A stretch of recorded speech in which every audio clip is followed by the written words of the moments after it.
लोके विशाल दागब निर्माणे किरीमी गौरवය लोके विशालतम दागब निर्माणे किरीमी गौरवය लांकिकයන්ට හිමි වන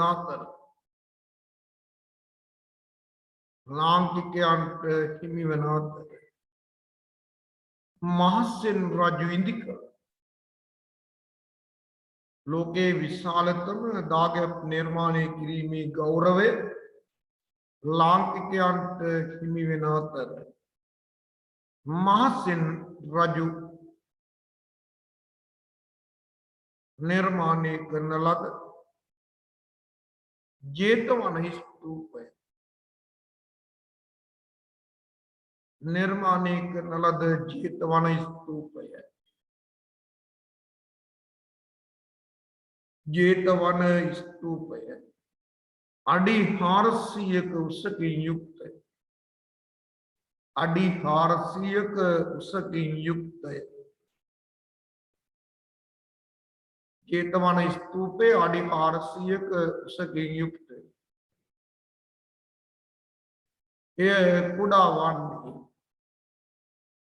अडी 400ක උසකින් යුක්තයි ඒ කුඩා වන්නේ මොකේද කුඩා වෙන්නේ එය කුඩා වන්නේ මිස්රයේ ඇති විශාලතම පිරමීඩයට පමණි මිස්රයේ තියෙන විශාලතම පිරමීඩයට විතරයි ඒක කුඩා මිස්රයේ ඇති විශාලතම පිරමීඩයට පමණි මිස්රයේ තියෙන ලොකුම පිරමීඩේ පාරාව රජදරුවන්ගේ විශාලම පිරමීඩයට විතරයි ජේතවනේ කුඩා වෙන අඩි 400ක උසකින් යුක්තයි එතකොට පමණි අනුරාධපුරේ පමණක් නොව අනුරාධපුරේ පමණක් නොව පොළොන්නරුවේද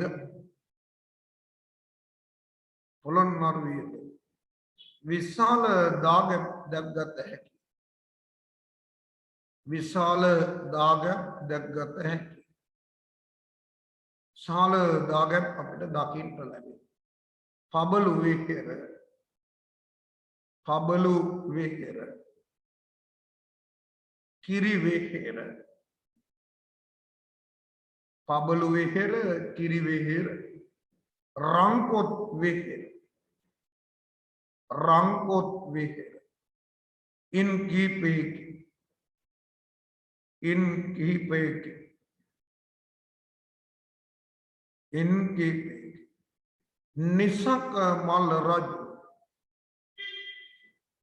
निशंक मल रजु निर्माणයක් වන රංකොත් වෙහෙර නිසංක මල්ල රජුගේ නිර්මාණයක් වන රංකොත් වෙහෙර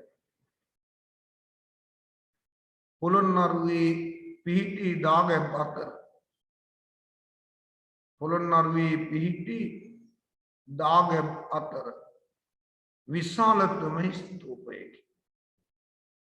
විශාලතම ස්තූපයකි දාගැබ් අතර විශාලතම ස්තූපයකි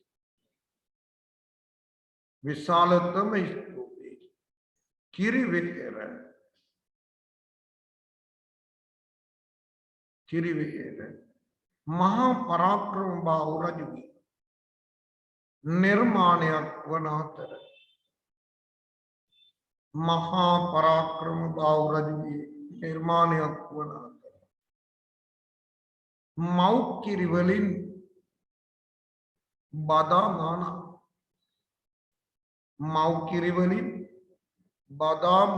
අනා නිර්මාණය කළ බැවින් මව් කිරි වලින් බදාම අනා නිර්මාණය කළ බැවින්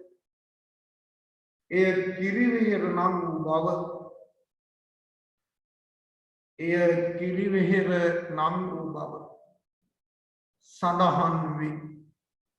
එතකොට එහෙම වෙච්ච නිසා එකට කියනවා කිරිවෙහෙර කියලා උනායි කියලා හත් වෙලා කියනවා.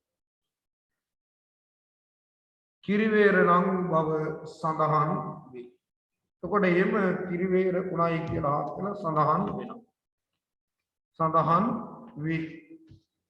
එතකොට කිරිවේර කියලා නම වැටුණයි කියලා සඳහන් වෙනවා.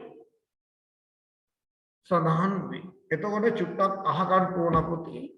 මේ ලංකාවේ ස්තූප කලාව පිළිබඳව තමයි අපි කතා කර යන්නේ. මම උතෙන්ට වෙනකන් තමයි ඔයාලට පැහැදිලි කරලා නෝට් එක දුන්නේ. එතකොට මේ දැන් ස්තූපය නිර්මාණය කිරීම පිළිබඳ අදහස බුදුහාමුදුරුවෝ. හැබැයි ස්තූපේ නිකම්ම නිකන් නිර්මාණය කළේ නෑ ලංකාවේ කලාකරුවා විසින්. ලක්දිව කලාකරුවා ಭಾರತೀಯ නැත්නම් මෞර්ය ආభాෂයෙන් තමයි ලක්දිව ස්තූප නිර්මාණය කළේ. ಭಾರತೀಯ ආభాෂය ගත්තට මොකද? අනිකරම ಭಾರತೀಯ ආభాෂයට ගැටි උනේ නැහැ. ಭಾರತೀಯ ආభాෂයට ගැටි නොවි ස්ව නිර්මාණයක් විදිහට ස්තූප කලාව ආරම්භ කරුවා අපිට පේන්නට තියෙනවා. අපි එහෙම කියන්නේ ಭಾರತೀಯ ස්තූප දැන් උදාහරණයක් මෞර්ය කලාවේ තියෙන දැනට සාංචි ස්තූපය. සාංචි ස්තූපය ගත්තාම ගෝලාකාර ධාතු ගර්භයක්. දැන් අපේ ස්තූප කලාව එහෙම නැහැ. සාංචි ස්තූපයට වඩා වෙනස්කම් ගොඩාරියක් අපේ ස්තූප කලාව තුල තියෙනවා. ශ්‍රී ලාංකික කලාකරුවා ස්තූපයක් ගොඩනැගුවේ නිකම් හුදු නැත්නම් නිර්මාණයක් විදිහට නෙමෙයි, ගෘහ නිර්මාණයක් විදිහට නෙමෙයි. ස්තූපයක් කියන්නේ පුතේ මහ පොළේ විශාල ප්‍රදේශයක් වසාගෙන ගොඩනැගෙන.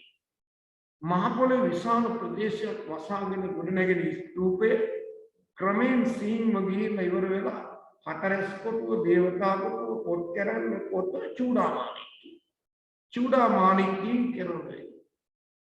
එතකොට විශාල ප්‍රදේශයක් වසාගෙන ගොඩනැගෙන ස්තූපේ ක්‍රමයෙන් සීන්ව ගිහිල්ලා චූඩාමාණික්කින් අවසන්. කෙලස් බර මිනිසුන් ක්‍රමයෙන් කෙලස් කිලිටුවෙන් මිදලා නිවනට පත්වන ආකාරයක් ස්තූපේ හැඩයෙන් නිරූපණය කරනවා කියලා එහෙම අදහසක් තියෙනවා. කෙලස් බර මිනිසුන් ක්‍රමයෙන් කෙලස් කිලිටුවෙන් මිදලා නිවනට පමුණවන ආකාරයේ ස්තූපේ හැඩයෙන් නිරූපණය කරනවා කියලා අදහසක් තියෙනවා. ඒක ඊළඟට ලාංකීය කලාකරුවා ධාතු ගර්භයේ හැඩ යන ස්තූප වර්ග 6ක් නිර්මාණය කරනවා. ස්තූප වර්ග 6 නෙමෙයි ඊට වඩා තියෙනවා ධාතු ගර්භයේ හැඩ යන වෙනස්. ස්තූප වර්ග 6ක් ගැන තොරතුරු දැක්කේ. දැන් ඔයාලට මම ඉඳන් කිව්ව තූපාරාමය. තූපාරාමයේ මුල්ලිගේ ගුණනගල තිබුණේ පුතේ ධාන්‍යාකාර ධාතු ගර්භයකින් යුක්ත. ධාතු ගර්භය කියලා කියන්නේ මුල්ම කාලේ ගත්තොත් මුල්ම කාලේ ස්තූපේ කොටස් කීපයකින් යුක්ත වෙලා තියෙනවා. මුල්ම ස්තූපේ තිබුණේ මේ පාද. මේකට කියන්නේ ගර්භ. මේකට කියන්නේ හර්මිකා. මේකට කියන ආපෘති චක්‍ර. මේක පාදම්. මේක ගර්භය. මේක හර්මිකාව. මේකට කියනවා ඡත්‍රයේ කියන කොටස් හතරකින් තමයි ස්තූපේ නිර්මාණය කළේ මුල්ම කාලේ. පාදම්, ගර්භය, හර්මිකාව, ඡත්‍රය. මුල් කාලේ ස්තූපේ මෙහෙම කොටස් හතරක්. මුල් කාලේ ස්තූපේ මෙහෙම කොටස් හතරක් වුණාට පසු කාලීන වෙනකොට ස්තූපේ වෙනස් වෙන්න පටන් ගත්තා. විවිධ කොටස් වලට එකතු වෙන්න ආරම්භ. එකතු වෙලා ඉවර ස්තූපේ මේක තමයි ගර්භය. ධාතු ගර්භය. ගාගම කියන්නේ. මේ ධාතු ගර්භයේ හැඩය ස්තූප වර්ග 6ක් පිළිබඳව තොරතුරු දැක්කේ. පළවෙනි ස්තූපයේ තමයි පුතේ මොකක්ද? ධාන්‍යාකාර ස්තූපය.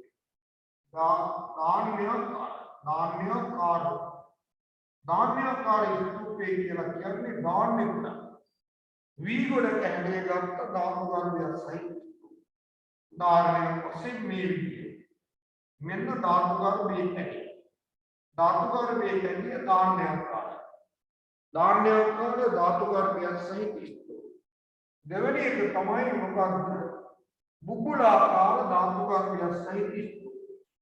බුබුලාකාර බුබුලාකාර කියලා කියන්නේ දී බුබුලක හැටි. දැන් නාන්‍යාකාර වලට උදාහරණ තමයි මුල්‍යුගේ මොමේනම් කිව්වා උපාරාම නාගක දාන්‍යාකාර ධාතුකාර වේදී යුක්තයි. ඊළඟට දැනට තියෙනවා කැලණිකය. කැලණි වේරක් උදාහරණයක් වශයෙන් දෙන්න පුළුවන්.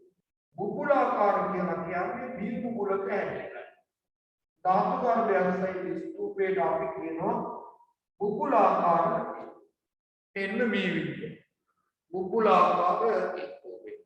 තුන්වෙනි එක තමයි මොකද්ද? ඝණ්ඨාකාර. ඝණ්ඨාකාර ධාතු ගර්භයේ පැටේ ඝණ්ඨාරයේ ස්වරූපයක්. උදාහරණයක් වශයෙන් මෙන්න මේ ධාතු ගර්භයේ පැටේ घंटाकार घंटाकार धातु घंटार एक स्वरूप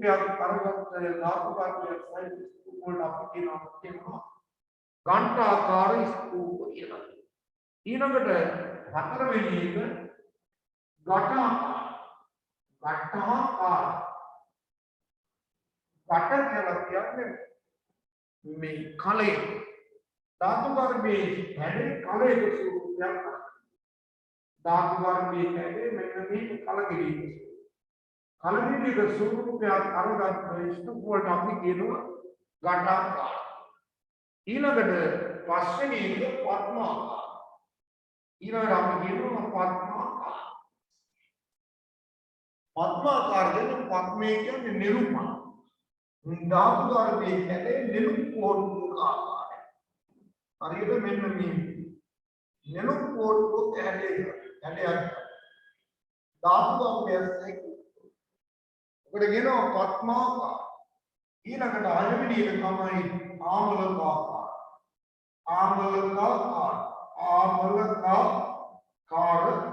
එහෙම නැත්නම් මේකට තව නමක් දෙනවා අම්ලාකාර.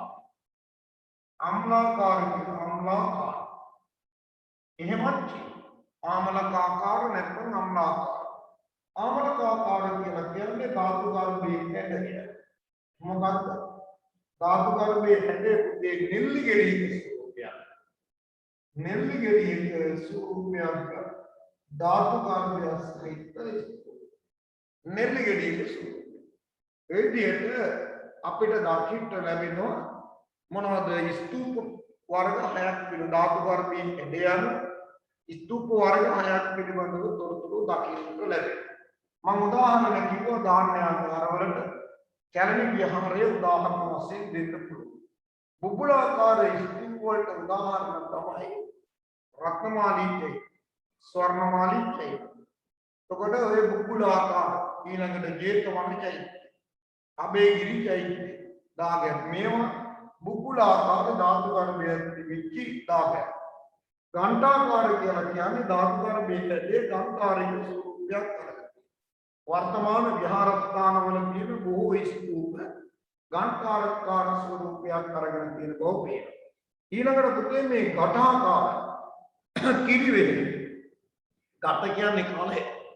නිකම් මේ කලගෙඩියක ආකාරයක් සමහර අය නම් කියනවා පద్මාකාර කියලා කියනවා. ඝටාකාර කියන්නේ කලගෙඩියක ධාතු ගර්භයක් තියෙන. ආමලකාකාර කියලා කියන්නේ නෙල්ලි ගෙඩියක හැටි.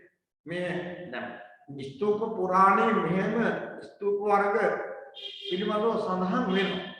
ඒ සියලු ස්තූප පුතේ අද අපිට දකින්න නැහැ. ලංකාවේ එහෙම දකින්න නැහැ. ඝටාකාර ස්තූප වලට මේ කතරගම කිරිවෙහෙර සෝමාවතී ස්තූපේ මුලින් මේ හැඩෙන් යුක්තව තිබුණයි කියලා කියන්නේ. ආමලකාකාර ස්තූපය කියන්නේ නෙල්ලි ගෙඩේක හැඩේ. එහෙම ස්තූප පුරාතනයේ තිබිලා තියෙන දැදිගම කොටවෙහෙ මේ වර්ගයේ ධාතු කරඬුවක් අපිට හම්බ වෙලා තියෙනවා. එතකොට ඔය විදිහට තමයි ස්තූප වර්ග 6ක් පිළිබඳව තොරතුරු අපිට දකින්නට ලැබෙන්නේ. තේරුණාද? ස්තූප වර්ග 6ක් පිළිබඳව අපිට තොරතුරු දකින්නට ලැබෙනවා. ඡේදකින්ද්‍රයන්ට මෙන්න මේ විදිහට ශ්‍රී ලාංකීය කලාකරුවා ඡේදකින් ලියන්නේ ශ්‍රී ලාංකීය කලාකරුවා මෞර්ය ආභාෂයෙන් යුක්තව මෞර්ය ආභාෂයෙන් යුක්තව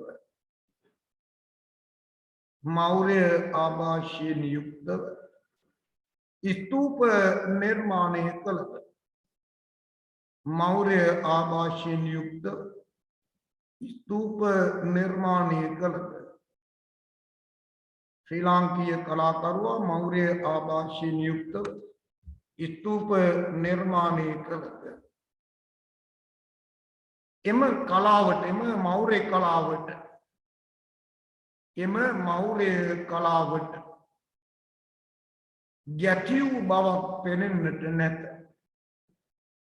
එම මෞර්ය කලාවට ගැතිව් බවක් පෙනෙන්නට නැත ස්වාධීනව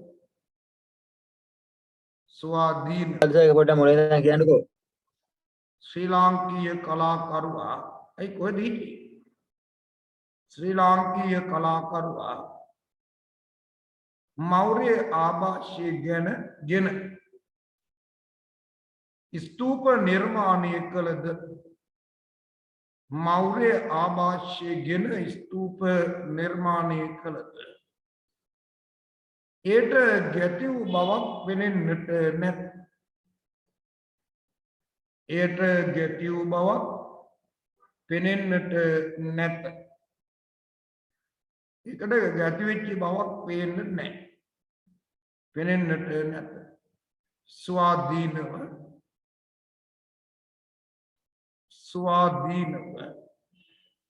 කලා නිර්මාණ බිහි කිරීම නිසා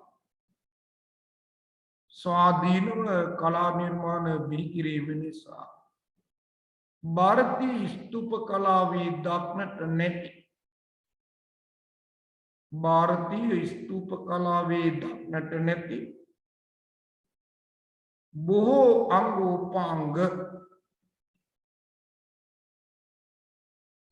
බොහෝ අංගෝපාංග ලක්දිව ස්තූප කලාවෙන් දැකගත හැකිය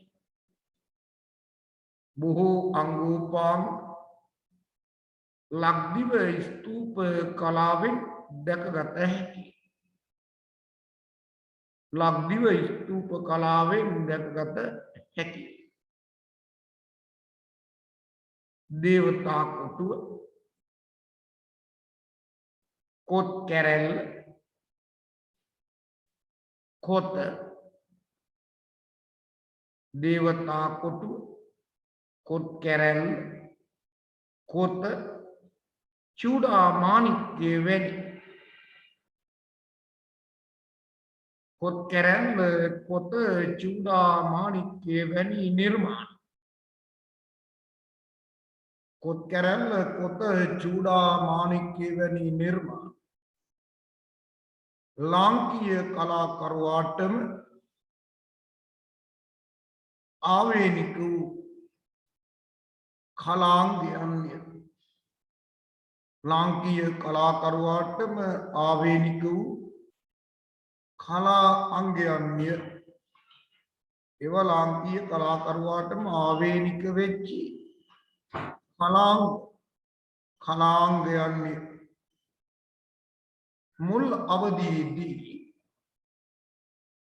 මුල් අවධියේදී ආවේනික වූ කලාංගයන්ය මුල් අවධියේදී ස්තූපයක් නිර්මාණය කර ඇත්තේ කොටස්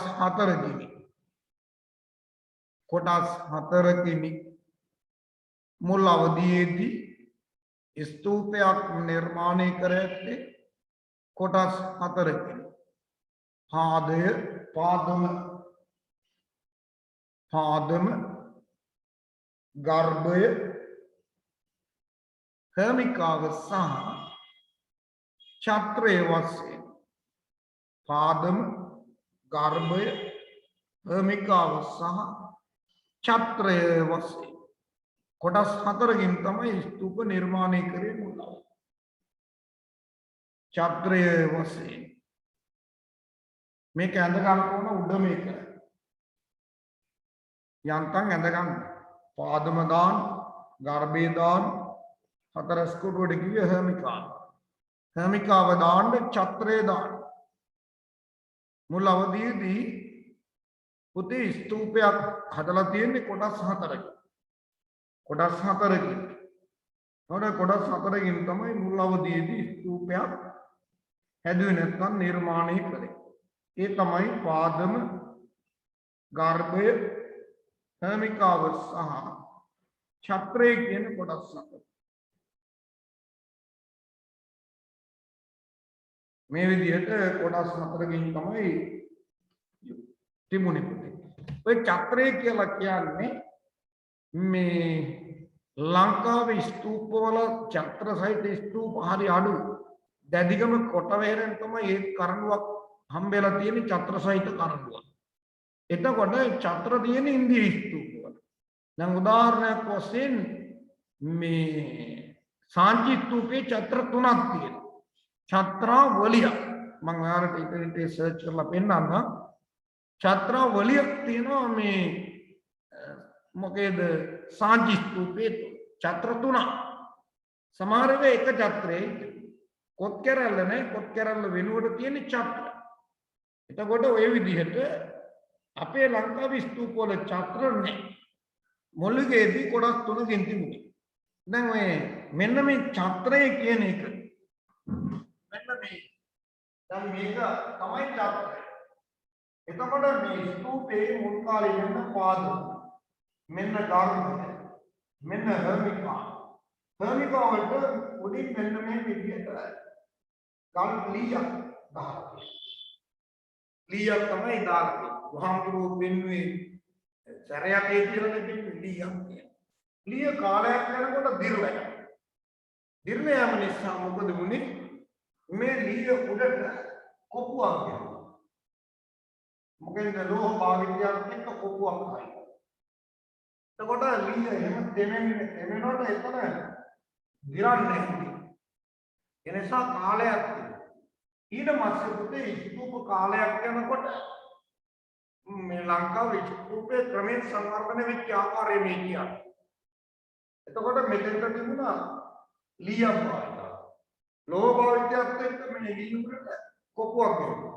පිට මේ යකඩි හරි පිත්තලින් හරි ලෝහේ. ඊට පස්සේ මොකද වුනේ? මේ ලීය දිර්ලා යන කෙනා ඊට පස්සේ කණුගලි යම මුටේ කණුගල් ගල් තමක් මේ මෙහෙම කණුගල් තමක් එන්නේ දා කණුගල් තමට අපි නම් කියනවා නමක් දෙනවා යූපේ කියලා. යූපය දැන් මිරිසවැටි දාගෙන ප්‍රතිසංස්කරණය කිරීමක් කළා 1900 මම හිතන්නේ ජේ.ආර්. ජයවර්ධන කියලා. 70 ආණ්ඩුව කාලේ ජේ.ආර්. ජයවර්ධන මිරිසවැටි දාගෙන ප්‍රතිසංස්කරණය කළා. ये प्रतिसंस्करणे करනකොට රිසර්ච් දාගෙන එකයි පොත් බලන්නේ කියලා ඉන්නකොට පුතේ අද කෑලි වලට කෑලි හතරකට කපලා ආපහුයි මම ජේ.ආර්.ගේ ප්‍රකාශයක් තිබුණා මම දුක්ගම මොනනම් කවදාකවත් යුද්ධයට යන්නේ කවුද එලාරෙක් මම මේ සාමකාමී මේ වැඩේ බේර ගන්නවා ධර්මිෂ්ඨ සමාජයක් ගොඩනගනවා කියලා තමයි ජේ.ආර්.ගේ ප්‍රකාශය अंतिमेदी एटाई पොත් බලන්න කියලා මිරිසට දාගෙන කෑලි හතරකට කපලා මෙන්න මේ කියන යූපය අදවත් තියෙනවා මිරිසට දාගෙන තියෙන විහාර භූමියේ එතකොට මළුව අදවත් දකින්න නැහැ මේ වගේ අඩි දෙකක් විතර උස අඩි දෙකක් විතර පළල නිකන් කණුවක් වගේ විශාල දිග අඩි මං හිතන්නේ 15 20ක් දිග දාලා තමයි යූපය සමාජයේ මේ යුපේ කියන එක මේ යන්නේ නමවත් දන්නේ. කොහොම ගෙනාවද කියන එක දන්නේ නැහැ ලොකු යුපයක්. යුපේ කියලා එකට කරා කියන්නේ. ඊට පස්සේ පුතේ මොකද උනේ? මේ යුපේ තිබුණ ඊට පස්සේ ක්‍රමයෙන් මොකද වෙන්නේ? යුපේ කොත් කරලක් මොකටද? ඒ කියන්නේ වටින් ගල් බඳලා මේ ගල් බඳලා ඉවරලා කොත් කරලක් මොකටද? ඔතන යුපේ නැතුව කිය යුපේ කොත් කරලක්. ඊට පස්සේ පොත් කරන්න උඩින් මොනවද කියන්නේ පොත කියන එක පොත කොතද ඊට පස්සේ කොතන උඩින් මොකද්ද චූඩාමානය කියන්නේ දැන් මොනකට අකුණු වදිනවා ඒ නිසා මේ චූඩාමානයේ වීදුරු පළඟුවක් දැම්මා පළඟුවට රෝහයක් නෙමෙයි අකුණු අදින්නේ ඒ නිසා ඔකට පළඟුවක් සවිතා ඔය විදිහට ක්‍රමයෙන් අපේ ලංකාවේ ස්තූප කලාව මුල්ම අවදී ස්තූපේ වෙන්න මේ විදිහට ස්තූපේ ක්‍රමයෙන් සංවර්ධනය වෙලා ගිහිල්ලා අද වර්තමානයේ තියෙන තත්ත්වයේ ස්තූප කලාව ගොඩනැගිලා තියෙනවා. තේරුණානේ? එහෙමයි ස්තූප කලාව ඇතුලේ වර්තමානයේ තියෙන තත්ත්වය. හොඳයි මට කියන්න මම අවසානට නතර කරපු දැන්.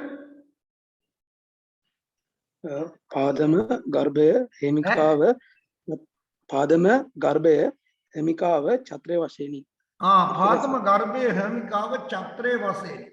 මේක අඳගත්තද? මුල්ලුගේ ස්තූපය අඳගත්තද?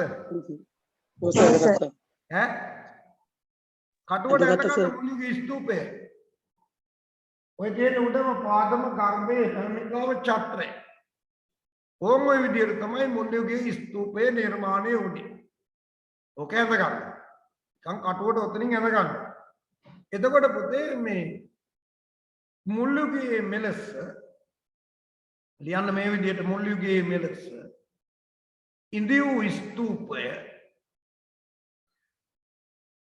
ඉන්දිය ස්තූපය ක්‍රමික සංවර්ධනයකට භාජනය වූ බව පෙනේ. ක්‍රමික සංවර්ධනයකට භාජනය වූ බව පෙනේ. භාජනය වූ බව පෙනේ. තොද ක්‍රමික සංවර්ධනයකට භාජනය වුණා. භාජනය වූ බව පෙනේ. ඡත්‍රය සවිකරණ යෂ්ටිය ඡත්‍රය සවිකරණ ලද යෂ්ටිය මුල් අවදියේ ලීයෙන් තන ලද අතර මුල් අවදියේ ලීයෙන් තනන ලද අතර මොකද සර්?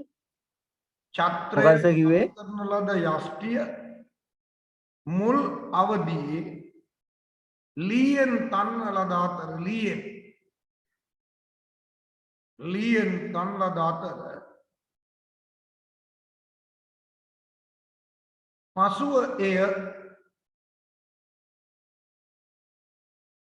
පසුව එයට ගල්ටමක් භාවිතා කරන ලදී. පසුව ඒට ගල්ටමක් භාවිතා කරන ලදී. ඒකට ගල්ටමක් භාවිතා කරා කළු ගල්. යූපේ නමින් එය හඳුන්වා තිබේ. ඒක හඳුන්වලා තියෙන්නේ යූපය කියලා. ගල්ටමක් භාවිතා කර තිබේ. යූපය නමින් එය හඳුන්වා තිබේ. ඒක හඳුන්වලා තියෙන්නේ පුතේ යූපය කියලා. යූපය නමින් එය හඳුන්වා තිබේ. යූපය නමින් එය හඳුන්වා තිබේ. ගල්ටමක් භාවිතා කරලා තියෙනවා.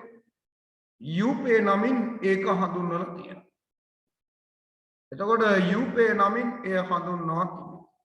ඒ ගල්ටමක් භාවිතා කරා ඒක අපි හඳුන්වලා තියෙනවා පුතේ මොකක් කියලාද? යූපේ කියලා තමයි ඒක හඳුන්වලා දීලා තියෙන්නේ. එතකොට යූපේ නමින් එය හඳුන්වා තිබේ. යූපේ වටා යූපය වටා ගල් බැඳ යූපේ වටා ගල් බැඳ කොත් කැරැල්ල නිර්මාණය කරති. කොත් කැරැල්ල නිර්මාණය කරති. යූපේ වටා ගල් බැඳලා කොත් කැරැල්ල නිර්මාණය කරති. කොත් කැරැල්ල නිර්මාණය කරති. එහි මස්තකයේහි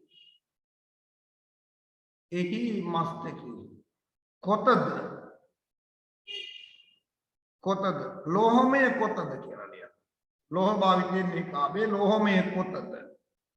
එහි මස්තකෙහි ලෝහමය කොතද. කොත කෙලවර චූඩාමාණික්‍යයක්ද රඳවන ලදී. චූඩාමාණික්‍යයක්ද රඳවන ලදී. චූඩාමාණික්‍යයක්ද රඳවන ලදී. රඳවන ලදී. වර්තමානයේ දක්නට ලැබෙන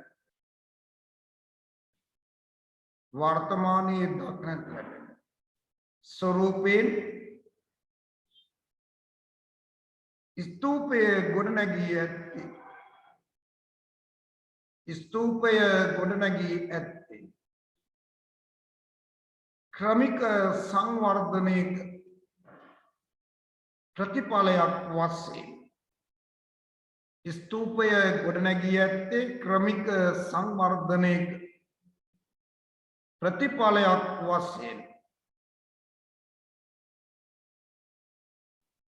ක්‍රමික සංවර්ධනයක ප්‍රතිඵලයක් වශයෙන්. එතකොට ක්‍රමික සංවර්ධනයක ප්‍රතිඵලයක් වශයෙන් තමයි ඔය ස්තූපය ගොඩනගලා තියෙන්නේ. ක්‍රමික සංවර්ධනයක ප්‍රතිඵලයක් වශයෙන්. ඡේදකින් ලියන්න මේ විදිහට ලාංකීය කලාකරුවා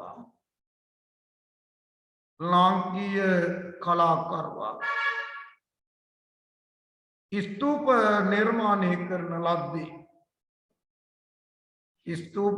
නිර්මාණය කරන ලද්දේ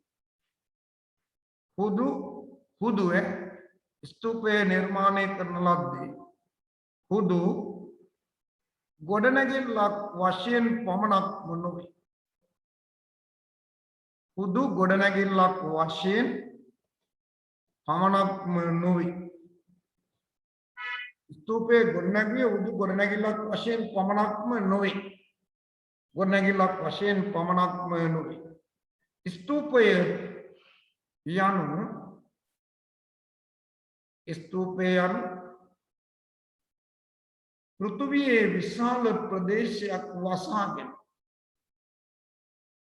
පෘථිවියේ විශාල ප්‍රදේශයක් වසාගෙන ගොඩනැගී ස්තූපය යනු පෘථිවියේ විශාල ප්‍රදේශයක් වසාගෙන ගොඩනැගී ක්‍රමෙන්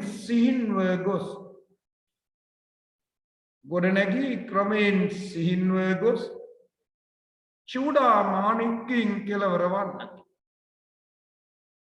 විශාල ප්‍රදේශයක් වසාගෙන ගොඩනැගී ක්‍රමෙන් සිහින්ව ගොස් චූඩාමාණික්‍යයෙන් කෙළවර වන්නකි.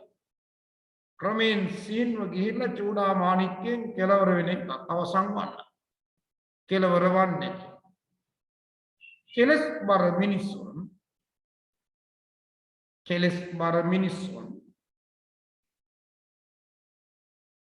කෙලෙස් කිලිටුවෙන්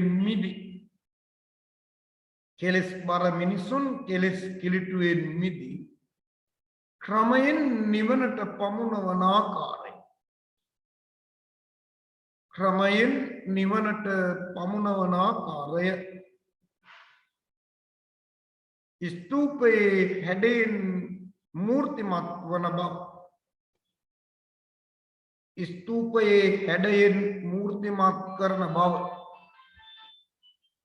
ස්තූපයේ හැඩයෙන් මූර්තිමත් වන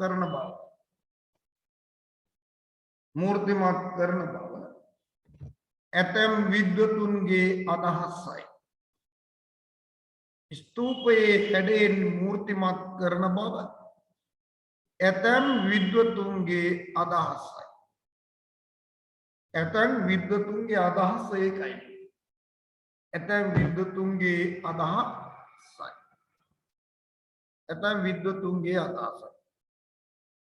කෙසේ නමුත් ස්තූපය තුලින්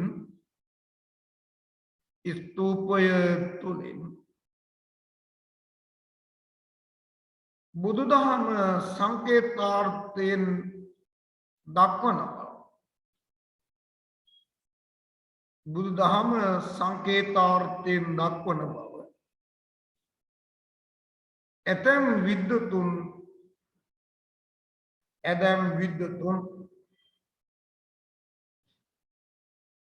ඇතැම් ඇදැන් විද්වතුන් මත පළ කර තිබේ. මත පළ කර ඒ අනුව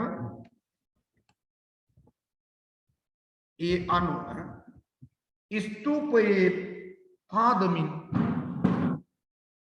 රතුරුල අයින් ලියන්න. ඒ අනුව ස්තූපයේ පාදමින් කොහමද ලියන්නේ? මෙහෙමයි ලියන්නේ. කවුද මේ? පන්තියේ ගින්නේ තුනෙන් පස්සේ ගන්න. ඒ අනුව ස්තූපයේ පාදමින් කියලා කියන්නේ අත්තිවාරමේ. පාදමින් කෙටි කියලා දාලා ලියන්න. සු 80000ක් ධර්මස්කන්ධය. සු 80000ක් ධර්මස්කන්ධය.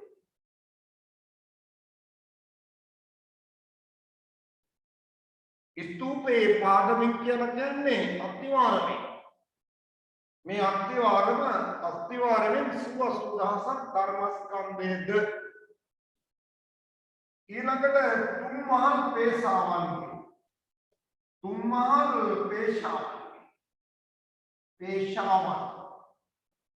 ගෙන්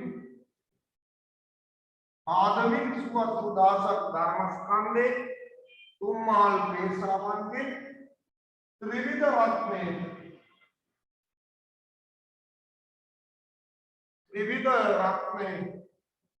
එක දෙක තුන්වෙනි එක මේ කියන තුන්මහල් පේශාවන් කියන්නේ මෙන්න මේ විදිහට පේශාවන් තුනක්. තර පාදමින් තමයි මොකක්ද 84000 ධර්මස්කන්ධය. 84000 ධර්මස්කන්ධය 84000 ධර්මස්කන්ධේ පාදමින්. තුන්මහල් පේශාවන්ගේ පුතේ මොකද්ද? ත්‍රිවිධ රත්නය. ධාතු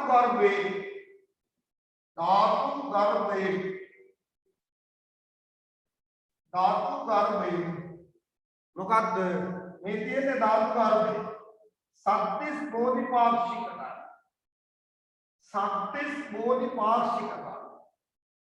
සත්‍තිස් බෝධි පාක්ෂික ධර්මද ධාතු ගර්භයේ සත්‍තිස් බෝධිපාක්ෂික ධර්ම බුති. සත්‍තිස් බෝධිපාක්ෂික ධර්ම. ඊළඟට තියෙන්නේ හතරස් කොටු. මේ තියෙන්නේ හතරස් කොටු.